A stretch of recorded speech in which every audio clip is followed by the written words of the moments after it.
తెలంగాణ గురించి మాట్లాడే హక్కు పవన్ కళ్యాణ్కు లేదంట అని పాశం యాదగిరి మాట్లాడుతున్నారు. కేవలం ప్రొఫెసర్ నాగేశ్వరరావు గారు తెలంగాణకు చెందినవారు కాబట్టి ఆ ముసుగులో ఆంధ్రప్రదేశ్ తెలంగాణ మధ్య మళ్ళీ ఆ ప్రాంతీయ విద్వేషాలు మంటలు రేపాలని చూస్తున్నారా? మీ వల్ల తెలంగాణ తల్లికి జరిగింది పైసా ఉపయోగం లేదు.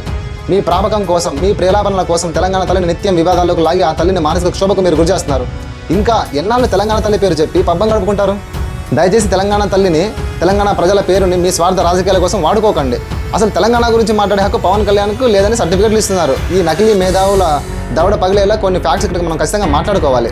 హైదరాబాద్లో భారీ వరదలు వచ్చి సామాన్యులు అల్లాడిపోతున్నప్పుడు తన సొంత కష్టార్జితం నుండి ₹1 కోటి భారీ విరాళాన్ని నేరుగా తెలంగాణ ముఖ్యమంత్రి సహాయ నిధికి అందించింది ఇదే పవన్ కళ్యాణ్. జగిత్యాల జిల్లా కొండగట్టు ఘాట్ రోడ్లో బస్సు ప్రమాదం జరిగి 10ల సంఖ్యలో తెలంగాణ బిడ్డలు చనిపోతే ఆ ప్రమాద స్థలానికి వెళ్లి చలించిపోయి బాధిత కుటుంబాలకు జనసేన తరపున లక్షల్లో ఆర్థిక సాయం చేసి అండగా నిలబడింది ఇదే పవన్ కళ్యాణ్.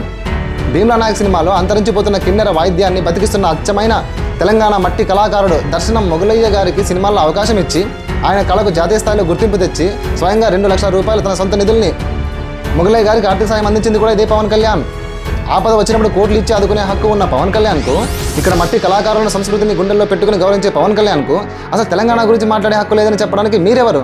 మీకున్న అర్హత ఏంటి? తెలంగాణ తల్లికి మీరు చేసిన సేవలు ఏంటి? తెలంగాణ ప్రజలకు మీ వల్ల కలిగిన ప్రయోజనం ఏంటి?